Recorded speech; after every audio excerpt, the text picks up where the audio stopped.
E aí galera, beleza? Eu sou o Gabriel do Um Pouco de Terror, por favor, e hoje eu vim trazer para vocês a resenha de um livro que possivelmente vocês possam até se perguntar se é terror ou não. Vou explicar para vocês o porquê eu trouxe ela aqui e porquê eu acredito que seja de terror. É deste livro aqui a resenha, As Últimas Testemunhas. Veja bem, crianças na Segunda Guerra Mundial. Bom, mas é um livro a respeito de história. Depende muito também do seu ponto de vista. Então veja bem, se você pegar um filme, um livro que fale a respeito de algum tipo de psicopata, a pessoa ali não está sendo perseguida por um demônio, nem por um espírito, também não tem possessão, não tem exorcismo, mas se você for condescendente com a vítima, você vai sentir o terror que ela está passando. No caso deste livro, são várias histórias e relatos, né, que realmente aconteceram, então fatos reais, de pessoas que tiveram a infância na época da Segunda Guerra Mundial, em meio à guerra. E também tem alguns relatos de pós-guerra, então crianças que nasceram em 1945 em diante, mas teve bastante problemas depois do final da guerra.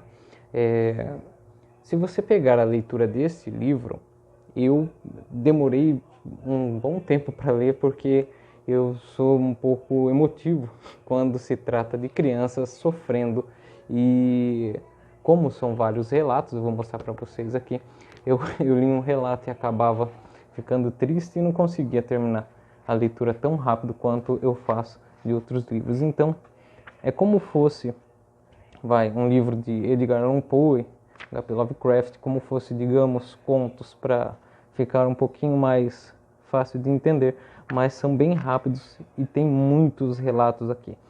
Você vai ver várias histórias de crianças que perderam os pais, algumas tiveram sortes, em várias aspas, de conseguir entrar em algum tipo de orfanato e outras tinham que se virar.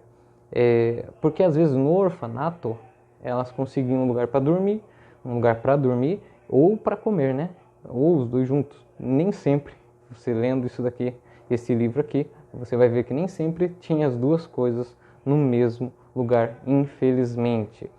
Quando conseguiam fugir com as mães, porque geralmente os pais estavam na guerra, tem vários relatos aqui que a única alimentação que tinha era água de pão, ou alguma sopa de batata que bebia mais água quente do que alguma coisa que tivesse ali, um pedaço de batata, ervilha ou algo parecido, porque as coisas estavam bem escassas.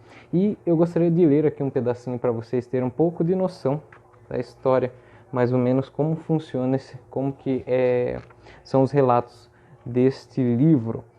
Uma mocinha que de 6 anos na época, ela conta assim, ó: quando me trataram, eu e mamãe contamos 10 feridas de balas em mim. Aprendi a contar num ombrinho 2 balas e no outro 2 balas, são 4.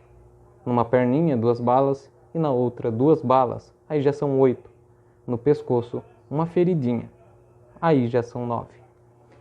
Ou seja, não tinham, é complicado falar, né?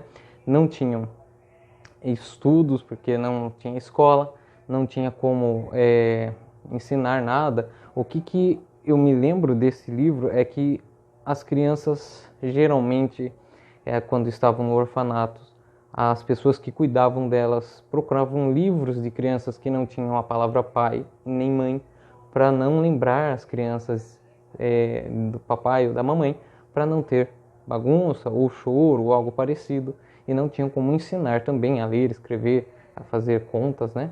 Então, aqui só para você ter uma noção dos relatos, a menina aprendeu a contar, infelizmente, com 2 tiros no ombro, 2 tiros no outro ombro, na perna e um de raspão no pescoço.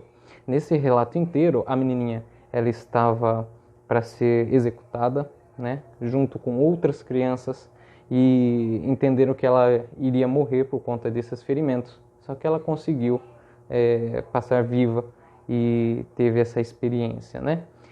Esse livro aqui, galera, eu consegui encontrar ele na Amazon, mas eu acredito que deve ter em outros lugares para comprar, né? Deve ter no Mercado Livre ou até em boas livrarias. E eu gostaria de fazer a recomendação para vocês. É meio complicado, como eu falei para vocês, demorei para ler porque é uma coisa que mexe muito comigo quando se trata de criança, Segunda Guerra Mundial, pelo sofrimento que as pessoas tiveram naquela época, né?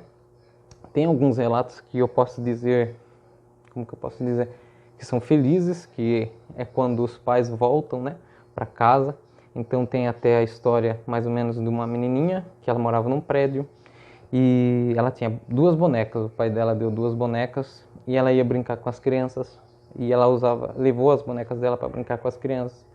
E uma outra mocinha que era, digamos, um pouquinho mais popular entre as outras, ela pegou essa boneca e quebrou, né? Jogou, bateu, pegou pelas pernas, ela conta no relato, bateu na parede até quebrar.